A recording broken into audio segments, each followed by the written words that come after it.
The ashes held no power. I hadn't crossed the threshold of that office since Granddad Theo's heart started faltering. Even now, I only showed up because he'd made me swear I would. The boardroom reeked of cedar polish and brittle secrets, a scent that burrowed into oak and whispers. My mother, Elise, toyed with her sapphire pendant, nails flawless as always. My father, Roland, sat rigid, fists clenched like he was spoiling for a fight. My sister, Vienne, ever the polished heiress, wore a dove-gray dress too perfect for mourning, her lips curved in a smirk that screamed victory. Mr. Carver, Theo's attorney for 40 years, coughed softly and opened a leather binder with the precision of a surgeon. "We're here to execute the last wishes of Theodore Langston," he said, his gaze locking on me before he read the will aloud. "To Vienne Langston, the Napa Valley Cottage and the 1962 Fender Stratocaster." Vienne's brow flickered, clearly expecting a bigger haul. "To Roland and Elise Langston, the antique pendulum clock, a curated jazz collection, and a $15,000 donation in their honor." Elise let out a choked gasp. "That's absurd," she hissed.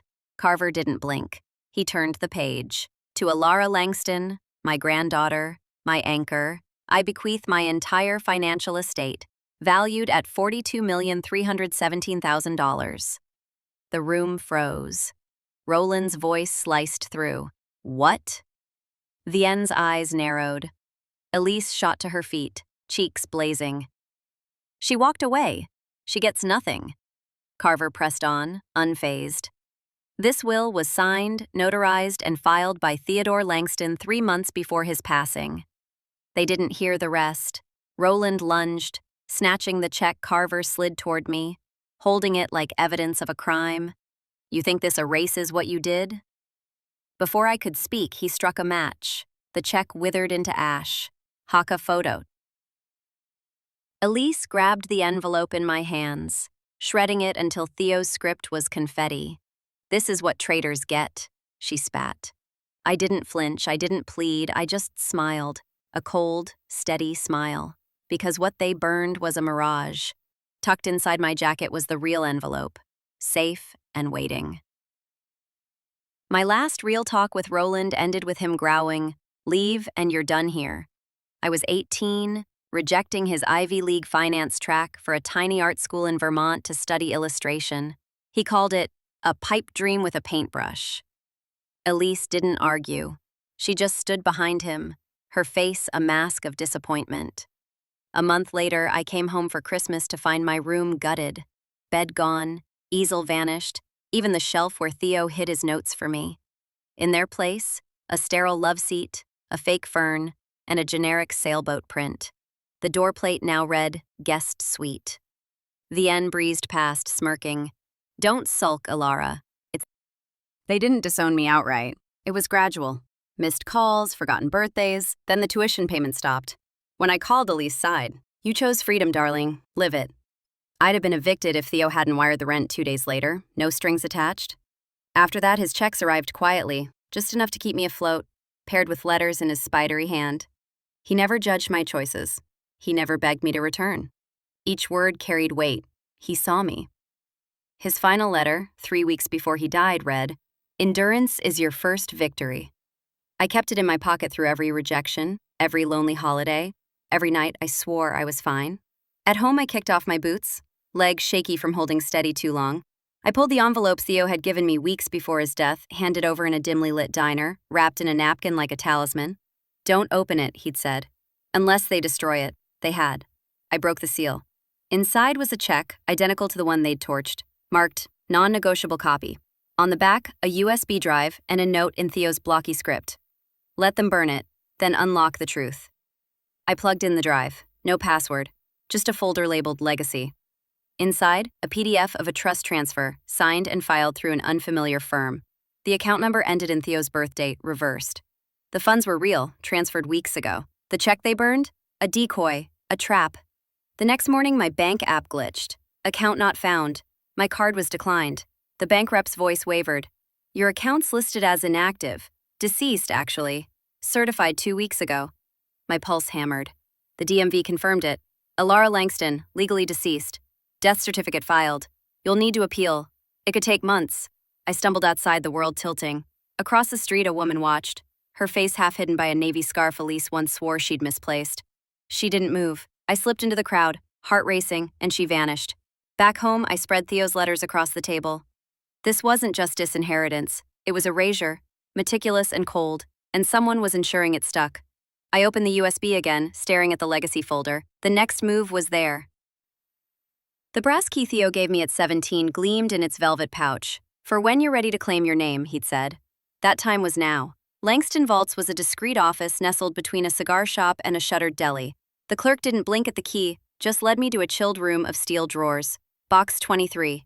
Alone, I opened it. Inside, a fireproof folder held a real cashier's check. $42 million, my name in bold. Next, deeds to the Langston Estates core land. Then, stock certificates for Langston Enterprises, every share in my name. At the bottom, another flash drive. I played it at home. Theo's face appeared, frail but fierce, in his study's golden light. If you're watching, Alara, they've tried to erase you. You were always the quiet one, the one who saw too much, asked for little. That's why they feared you. That's why I chose you. This isn't just wealth, it's your legacy. Rebuild it. An unmarked envelope waited under my door's peephole. They didn't burn the real check. Look in Box Z at Langston Vaults. No signature. I logged into the estate's email and found an unsigned message. They don't want the money, they want the signature. Attached was a forged asset transfer form. My name, not my handwriting. They were dismantling Langston Enterprises using my death as cover. I drove to a storage unit listed under Theo's old alias, T. Bloom. Unit 12C opened with the brass key. Inside, a briefcase held my original birth certificate. Alara Bloom Langston, no stepfather's name. 12 letters from Theo, timed to family milestones repeated. They can't erase you while I breathe. A new will, post-dating my death, named me sole heir. The deed to the Charleston estate was mine outright. Attorney Mara Voss didn't hesitate. We'll strike hard, she said, scanning the documents. We filed the challenge in 48 hours. The courthouse smelled of polish and finality. I wore navy, not for grief, but for steel. Roland, Elise, and Vienne arrived with a cocky lawyer. Judge Harlan, sharp and no-nonsense, called our case. Mara stood. We contest the Langston Estate's execution on grounds of forgery and identity theft. Their lawyer scoffed. This is sentimental nonsense. Mara tapped her screen. Theo's video played. They tried to bury Alara. I chose her because she endured. The room went silent. Harlan's voice cut like glass. You didn't just defraud this court. You erased a person. Alara Langston is the sole heir. Respondents' assets are frozen. Vienne texted later, pleading. At a diner, she stammered, I didn't know about the death certificate. I just signed what Dad said.